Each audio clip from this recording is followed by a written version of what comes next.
महात्मा जी ने अपने हृदय के उद्गार आपके सम्मुख प्रस्तुत किए। महात्मा जी को सुनने के बाद परम सत्ता सुप्रीम अथॉरिटी परमात्मा के विषय में तो ब्रह्मांड में कोई कुछ बता ही नहीं सकता, लेकिन दर्शन किया है, दीदार किया है, तो दर्शन वाली बात जरूर रख सकता है। ओ हरि ने अद्भुत रचाया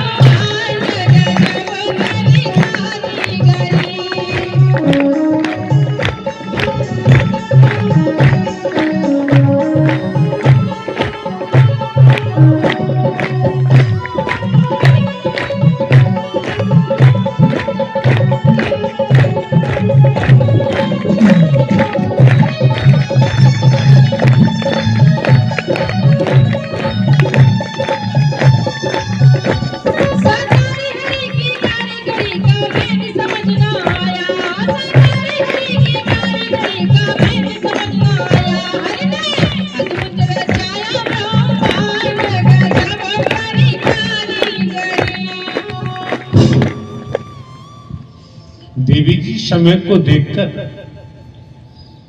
भक्त के नजारे को देखकर भजन का उच्चारण करना चाहिए। आप पोस्ट ग्रेजुएट रहे होंगे, पीएचडी रहे होंगे, लेकिन समय क्या मांग रहा है? समय के मुताबिक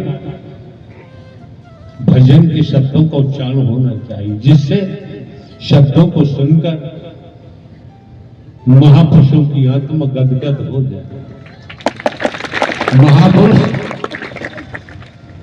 अपने प्रभु परमात्मा नारायण साकार हरि के प्रेम में इतने डूब जाएं, इन्हें अपने परमात्मा का अलावा कुछ और दिखाई। ब्रह्मांड की महापराक्रमी सर्वोपर दिव्य प्रकाश, परम प्रकाश आ गया है तो जन्नत का कोई मसला समाप्त हो जाता है। फिर तो इसी में डूब जाना चाहिए। जब इसमें डूबेंगे तो परम प्रकाश हो जाएंगे, आप न जन्मोगे ना ही मरोगे। साध संगत जी, पूरे जो सरकारी नौकरी, पुलिस की नौकरी, उसका तनाव और कुछ परिवार का तनाव, जिसकी वजह से दिमाग में काफी तनाव रहता था, एक अशांति, हमेशा एक दिमाग में अशांति चलती रहती थी, हलचल चलती रहती थी, अनावश्यक का सोच विचार चलता रहता था। वो सब तनाव क्षण मात्र में दूर हो गया। प्रहलाद भक्त परमात्मा नारायण हरि सर्वेश्वर का ध्यान करते थे, नाम लेते थे। उनके पिताजी हलाकष्ट को हजम नहीं हुआ। प्रहलाद को बुलाया, कहा इस हरि ने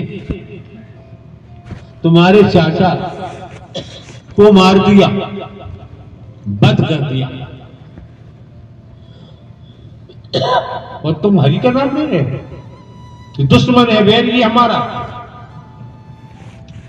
प्रहलाद ने कहा कि आप अपने को भगवान मानते हैं, वास्तव में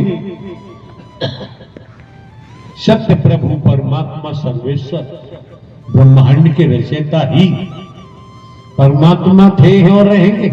हम उनका नाम लेते हैं। प्रहलाद को कितनी यातना दी गई होंगी लेख के मुताबिक। हम तो भक्ति भी नहीं करते यार, केवल हरकारा चौकीदार बनकर काम कर रहे हैं। जहां बात आई हिरण्यकश्यप की बहन होलिका, आना हुआ, उसने कहा भैया चिंता मत करो, मुझे वरदान है, मैं प्रहलाद को गोदी में लेके बैठ जाऊंगी, वो जल के राख हो जाएगा, अग्नि का प्रभाव मेरे ऊपर नहीं होगा। ऐसा लेख कहता है, लेख बताता है। हुआ यही, जमाना इकट्ठा हुआ, दर्शक देखो क्या होता है, कितना अन्याय हो रहा, अनीति हो रही है। प्रहलाद को मारने के लिए उसकी बुआ भी उद्यत है, गोदी में प्रहलाद को बैठाना, ऐसा लेख कहता है। अग्नि प्रज्वलित हुई और होलिका धू धू करके जलने लगी, राख हो गई, प्रहलाद का बाल बांका, ऐसा लेख कहता है, इतिहास बताता है। तो याद बच के जाएंगे कहां?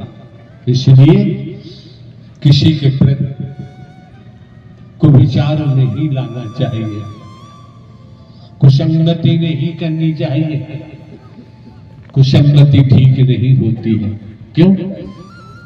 कानून भी कहता है जैसा संग करोगे वैसा रंग सवार हो जाता है। हमारे पास तो करोड़ों करोड़ों की संख्या आती है, आप ही बताओ कोई पंडाल के बाद हमारी किसी से कोई चर्चा नहीं होती, कोई मतलब ही नहीं। कोई कार्य करता है, आयोजन लेने के लिए आए हैं तो एक बात है, वैसे कोई मतलब ही नहीं है। सारी लीलाएं नारायण हरि परमात्मा की आपके मत पंडाल में हो जाए। जगत जननी माते श्री मैया की संपूर्ण ब्रह्मांड में सदा सदा के लिए जय जयकार हो, जय जयकार हो। नारायण साकार हरि के संपूर्ण ब्रह्मांड में सदा सदा के लिए जय जयकार हो, जय जयकार हो। जगत जननी माते श्री मैया की संपूर्ण ब्रह्मांड में सदा सदा के लिए जय जयकार हो। प्यारी दुलारी संगत जी, आज की जो वाणी है हमने सोशल मीडिया से ली है। अगर आप सुन चुके हैं तो आप स्किप कर दीजिए, और नहीं सुने हैं तो आप प्रेम पूर्वक सुनिएगा। प्रभु की वाणी एक एक मोतियों की तरह पिरोई हुई हैं, जो हमारी जिंदगी में एक मोती उजाला कर देता है। वैसे ही हमारे प्रभु परमात्मा की वाणी है, आप जरूर सुनिएगा। पहले तो आप सभी को नारायण साकार हरि जी के भजनों के चैनल पर आप सभी का स्वागत है। आप सब कैसे हैं? नारायण हरि जी की कृपा से आप भी स्वस्थ और मस्त होंगे। तो प्यारी भैया प्यारी बहनें, हमारे नारायण साकार हरि जी इस धरती पर आ चुके हैं। क्यों नहीं लोग समझते पता नहीं। हमारे परमात्मा, इनकी छवि को निहारिए जरा। हमारे परमात्मा श्री नारायण हरि जी ही हैं। आप दर्शन तो करिए, जिस रूप में आप उनको दर्शन करेंगे परमात्मा उसी में हाजिर हो जाएंगे। ये सत्य है। आप इनको एक बार प्रभु के दर्शन दिल से और मन से ध्यान लगाकर मैया के चरणों में और प्रभु के चरणों में ध्यान लगाकर देखिएगा, आपको साक्षात प्रभु के दर्शन जरूर होंगे। चाहे वो रात्रि में सपने में हो या आपको किसी न किसी रूप में जरूर होंगे। हमारे परमात्मा दर्शन जरूर देते हैं। तो बोलिए प्रेम से नारायण साकार हरि की संपूर्ण ब्रह्मांड में सदा सदा के लिए जय।